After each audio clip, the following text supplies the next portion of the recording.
28 साल पहले की डरावनी कहानी।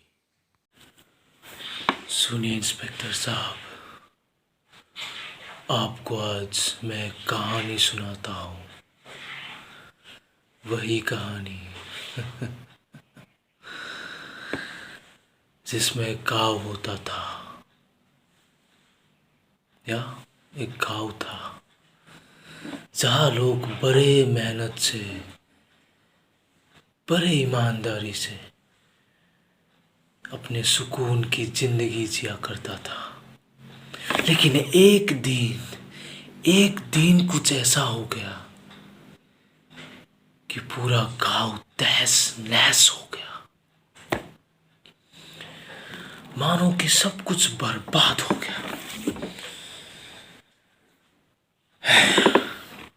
और उसी गांव में एक शमशेर नाम के एक आदमी रहता था, अपने बीवी और अपने बेटे के साथ। और इसी हादसे में उसने सब कुछ गंवा दिया, सब कुछ। लेकिन खुशकिस्मती से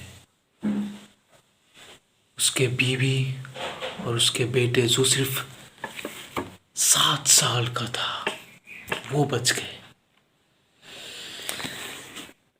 लेकिन बड़े दुख के साथ कहना पड़ रहा है इंस्पेक्टर साहब,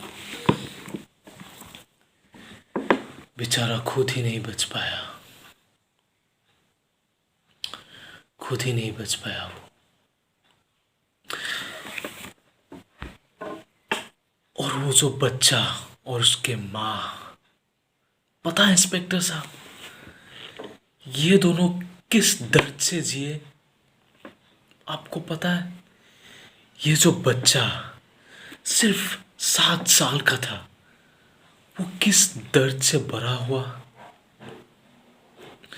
कभी आपने देखा बिना बाप के बड़े हुए एक बच्चा? देखा है आपने कभी? अगर नहीं देखा ना, तो देख लीजिए इंस्पेक्टर साहब। आपके सामने ही बैठा है वो बच्चा, जो अभी 35 साल का हो चुका है।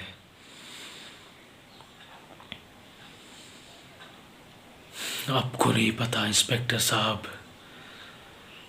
30 साल बिना बाप के गुजरना और 10 साल बिना माँ के गुजरना कितनी कितनी दर्द होता है इंस्पेक्टर साहब, आप नहीं समझेंगे। आपको पता है, ये जो अटैक, ये जो तबाही, ये बर्बादी हमारे गांव में हुआ था, पता है आपको किसने किया था? कौन था ये लोग? नहीं पता ना? तो मैं बताता हूं। हमारे गांव में मिलिट्री अटैक करवाया गया था फ्रॉम इंडियन गवर्नमेंट।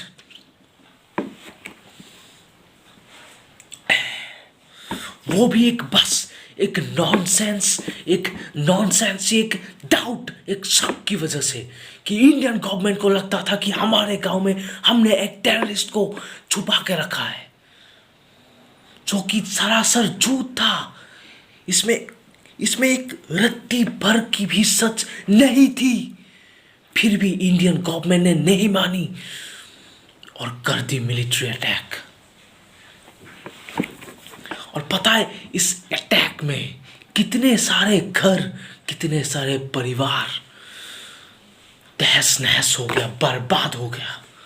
कितने बच्चे अनाथ हो गए। और आप कहते हैं कि मैं सरेंडर कर दूं? कभी नहीं इंस्पेक्टर साहब, कभी नहीं। मैं आपके बंदूक के गोली से मरना पसंद करूंगा, लेकिन आपके सामने कायरों की तरह सर झुका के सरेंडर करना नहीं, कभी नहीं, कभी नहीं।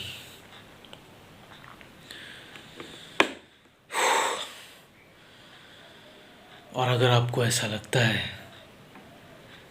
कि इतना कुछ हो जाने के बाद, इतना सब कुछ हो जाने के बाद भी अगर मुझे सरेंडर कर देनी चाहिए तो फिर आपको गलत लगता है इंस्पेक्टर साहब।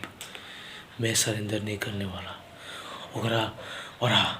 अगर आपको मुझसे, मेरे गैंग से अगर प्रॉब्लम है